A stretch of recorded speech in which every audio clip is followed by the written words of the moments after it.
नमस्कार, स्वागत है आपका वीवीडी भारत टीवी में और मैं हूं आपके साथ नेहा सिंह। आमतौर पर सुना जाता है कि रो एजेंट्स और उनके कारनामों के बारे में ज़्यादा जानकारियां आम लोगों के बीच साझा नहीं की जाती है, लेकिन हम आपको एक ऐसे जांबाज और शातिर जासूस की कहानी बता रहे हैं जिसने अपना पूरा जीवन देश सेवा को समर्पित कर दिया। सन 1979 से 1983 के बीच रविंद्र ने भारतीय सुरक्षा एजेंसियों को पाकिस्तानी सेना से जुड़ी अहम जानकारियां सौंपी, जो देश के लिए काफ़ी मददगार साबित हुई। भारतीय सुरक्षा एजेंसियों ने कौशिक को ब्लैक टाइगर नाम दिया और उस समय भारत की तत्कालीन प्रधानमंत्री इंदिरा गांधी भी कौशिक को ब्लैक टाइगर के नाम से ही पुकारती थी।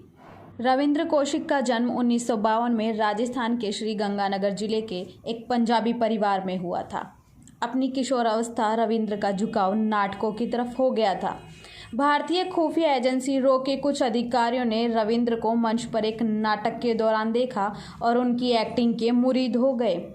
उस दौरान रविंद्र कौशिक को राष्ट्रीय स्तर के नाट्य कलाकार के रूप में पहचान मिल चुकी थी, लेकिन दुश्मनों की हरकतों पर नज़र रखने वाली भारतीय खुफिया एजेंसी की नज़रें इस 23 साल के युवा पर थी। आखिरकार अपनी पढ़ाई पूरी कर लेने के बाद कौशिक ने रो ज्वाइन किया, जिसके बाद उनका पूरा जीवन ही बदल गया। रविंद्र कौशिक रो द्वारा भर्ती किए गए थे। 2 साल के लिए दिल्ली में गहन प्रशिक्षण दिया गया।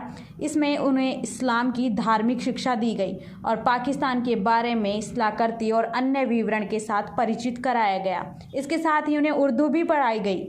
श्री गंगानगर से होने के नाते वह अच्छी तरह से पाकिस्तान के बड़े हिस्से में बोली जाने वाली पंजाबी भाषा में निपुण थे।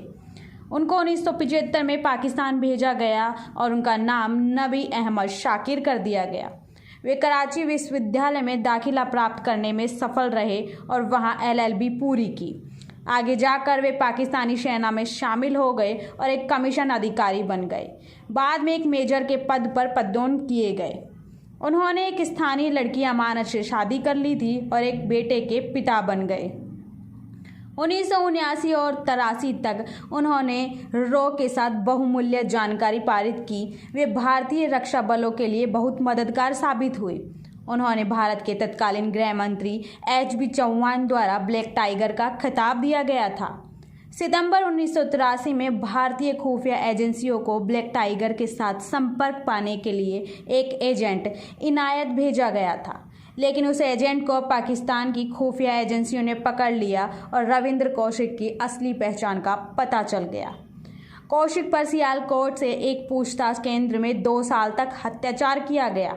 वर्ष 1985 उसे सजाए मौत की सजा सुनाई गई।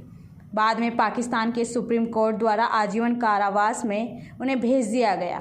उन्हें 16 साल तक सियालकोट, कोट लखपत और मियांवाली जेल सहित विभिन्न जेलों में रखा गया था। वहीं कौशिक को दमा और TB हो गया। चुपके से वे भारत में अपने परिवार के लिए पत्र भेजने में कामयाब रहे। उसमें उन्होंने अपने खराब स्वास्थ्य की स्थिति और पाकिस्तान की जेलों में अपने ऊपर होने वाली यातनाओं के बारे में लिखा, लेकिन भारत सरकार या रो ने उनकी खोज नहीं की। उन्होंने अपने एक पत्र में पूछा था, क्या भारत जैसे बड़े देश के लिए कुर्बानी देने का यही नाम मिलता है?